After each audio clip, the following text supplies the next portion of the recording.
नमस्कार। आप देख रहे हैं स्पेशल कवरेज न्यूज। मैं हूं आपके साथ शिव कुमार मिश्रा। बंगाल में पूरी तरीके से मामला उलझता चला जा रहा है और इस उलझन में पूरी तरीके से कहा जाए तो ममता बनर्जी सरकार उलझती चली जा रही है। क्या ये एक तैयारी है? क्या ममता बनर्जी की सरकार को अपदस्थ करने की एक भूमिका है?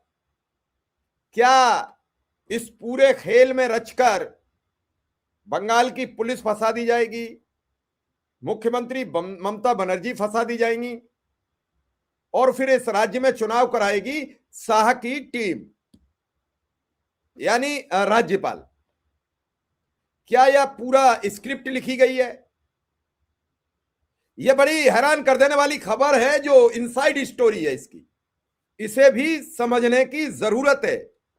जिस हिसाब से पूरा गेम चल रहा है, जिस हिसाब से पूरी गेम की तैयारी है, वो बड़ी हैरान कर देने वाली है। एक एक चीज को समझना पड़ेगा। सुप्रीम कोर्ट ने 2 सप्ताह की सिर्फ मोहलत दी है ममता बनर्जी को। जवाब दीजिए। तो क्या ममता बनर्जी की सरकार पूरी तरह फंस गई? इस पूरे घटनाक्रम के बाद टीएमसी में हड़कंप मच गया है। अब क्या होगा? ईडी की एफआईआर थी, उस पर भी रोक लग गई है। तो क्या अदालत भी बंगाल की पुलिस पर भी शिकंजा कस सकती है? ये कई सवालों का समझने का प्रयास करेंगे। किस तरीके से कुचक्र रचा जा रहा है, संयोग बनाया जा रहा है कि बंगाल की सरकार को चुनाव के नजदीक आते आते कैसे अपदस्थ किया जाए। बीजेपी के लिए करो मरो की स्थिति है और अगर सरकार गिरती है तभी उन्हें लगता है कि हम चुनाव जीत पाएंगे। और इस बार बीजेपी की प्रायोरिटी में है बंगाल, और बंगाल अगर नहीं जीते तो अमित शाह और मोदी का किला ध्वस्त हो जाएगा, और जीते तो फिर रोकना मुश्किल हो जाएगा। इस पूरी खबर पर हम बातचीत करेंगे, लेकिन अगर आपको खबरें हमारी अच्छी लगे तो चैनल सब्सक्राइब कर लीजिए, बेल आइकन बटन दबा दीजिए। हो सके तो 2 4 5 लोग आर्थिक सहयोग भी करते रहिए, जुड़ते रहिए। आपका आभार रहेगा, आपका धन्यवाद रहेगा। तो चलिए शुरू करते हैं। सर्वोच्च अदालत में आज बड़ी बहस हुई, जहां सॉलिसिटर जनरल तुषार मेहता कह रहे थे कि मुख्यमंत्री किस हैसियत से ईडी की रेड में घुस गई। वो एक संवैधानिक पद पर थी।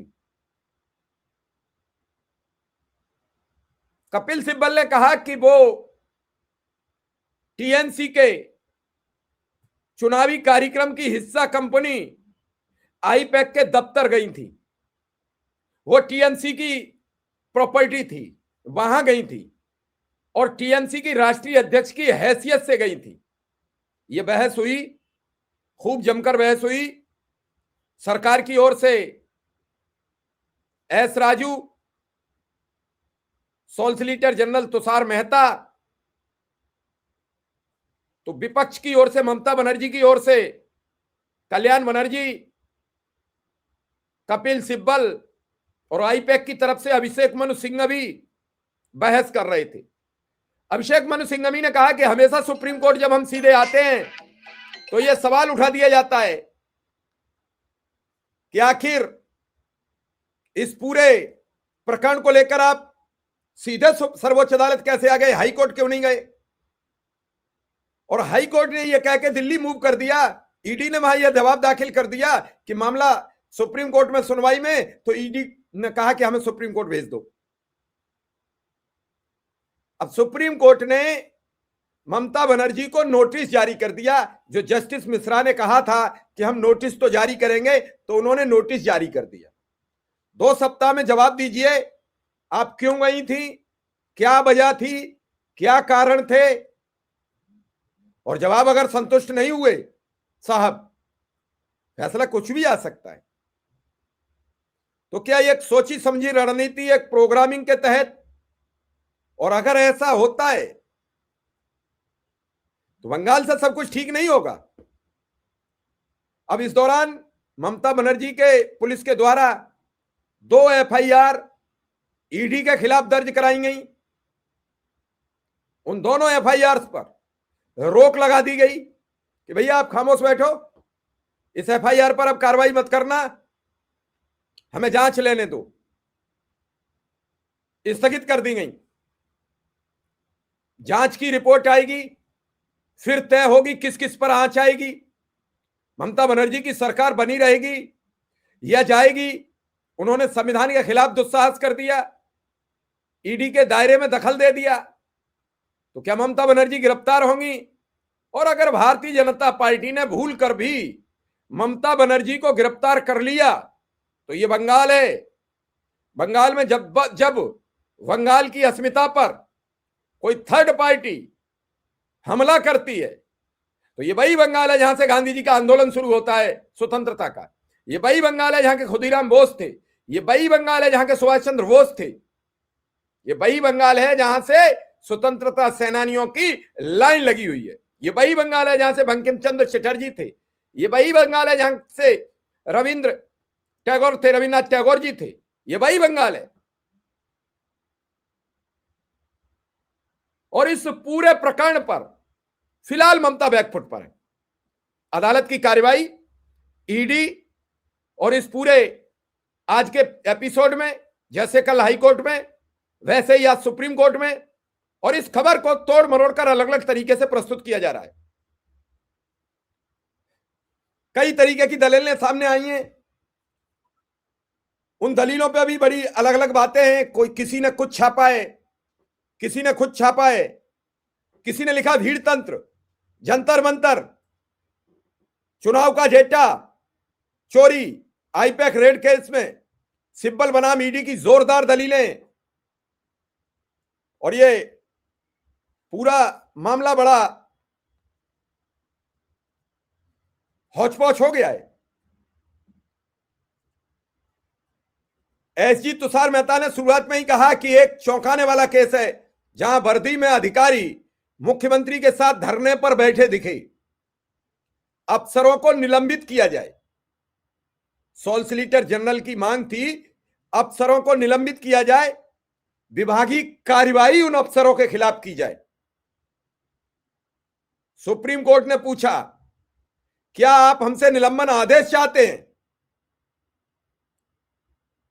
सॉलिसिटर जनरल ने कहा, हम केवल संबंधित विभाग को निर्देश चाहते हैं।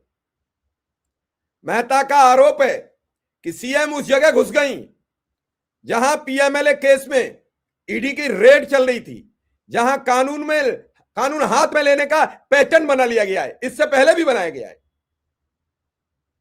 मेहता ने कहा, सीएम फाइलें, डिजिटल डिवाइस और एक ईडी अधिकारी का फोन भी लेकर चली गई ममता जी। कपिल सिब्बल बोले, कम से कम चीफ मिनिस्टर तो कह लीजिए नाम के आगे। ईडी की सूचना थी कि ऑफिस में आपत्तिजनक सामग्री है। अधिकारी राजनीतिक नेताओं के साथ धरने पर बैठे। पहले भी ऐसी घटनाएं हुई। सीबीआई के ज्वाइंट डायरेक्टर के घर का घेरा हुआ, पत्थरबाजी हुई। सॉलिसिटर जनरल का आरोप है यह भीड़ तंत्र है। पश्चिम बंगाल में लोकतंत्र नहीं बचा, बाकी सब जगह बचा है। आपने भी देखा लोकतंत्र बचा हुआ है।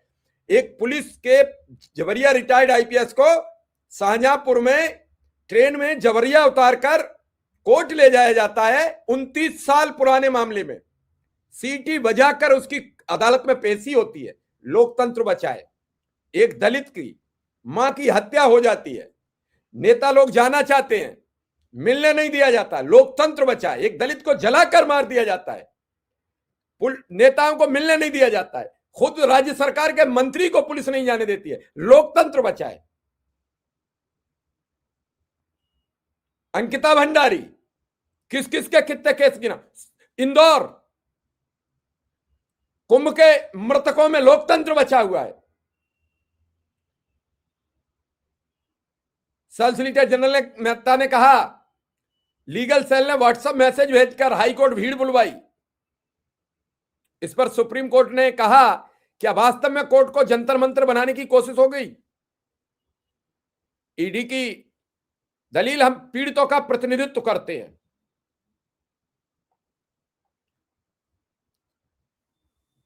जनरल मेहता ने कहा कि पीएमएलए एक्शन 17 के तहत 10 स्थानों पर सर्च चल रही थी। आईपैक में प्रशांत किशोर के जुड़े होने की बात पर तुषार मेहता ने कहा कि हां, सुप्रीम कोर्ट की टिप्पणियां बहुत गंभीर मसला है। बेंच ने कई बड़े सवाल पूछे। जो हाई कोर्ट में हुआ डिस्टर्बिंग है। कोर्ट ने घटना की तस्वीरें भी मंगवाई। कोर्ट ने कहा हम नोटिस जारी करेंगे, यह गंभीर मामला है, और उसने नोटिस जारी कर दिया।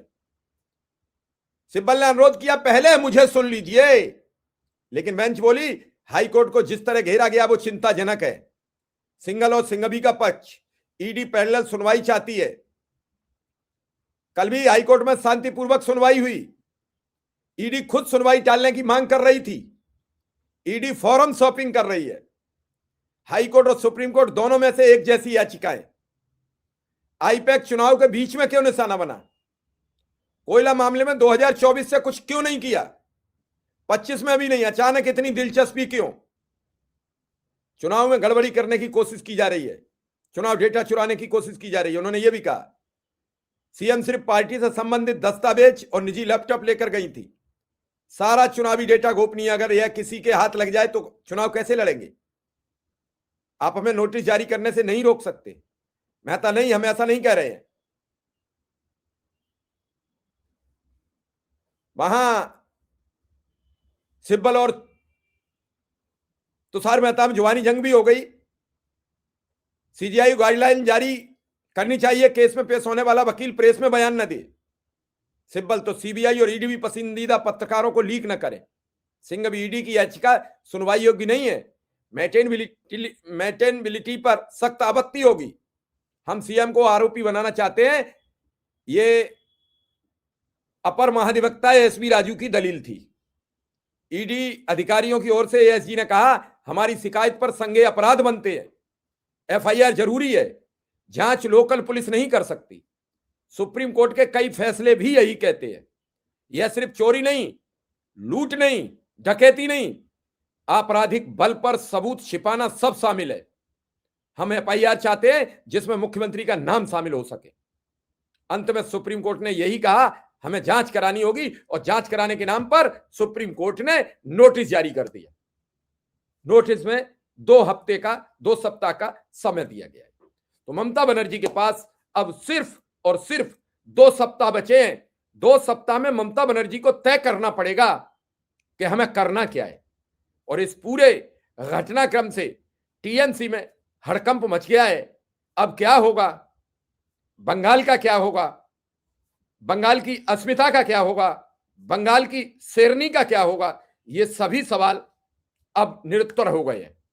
इस 2 हफ्ते में ममता बनर्जी क्या नोटिस का जवाब दाखिल करती हैं, और तब तक धीरे धीरे जनवरी गुजरेगी, यानी 2 सप्ताह में जनवरी खत्म हो जाएगी, और उसके बाद फरवरी, और मुझे लगता है कि फरवरी के लास्ट या मार्च के फर्स्ट वीक में चुनाव की अधिसूचना जारी हो जानी चाहिए।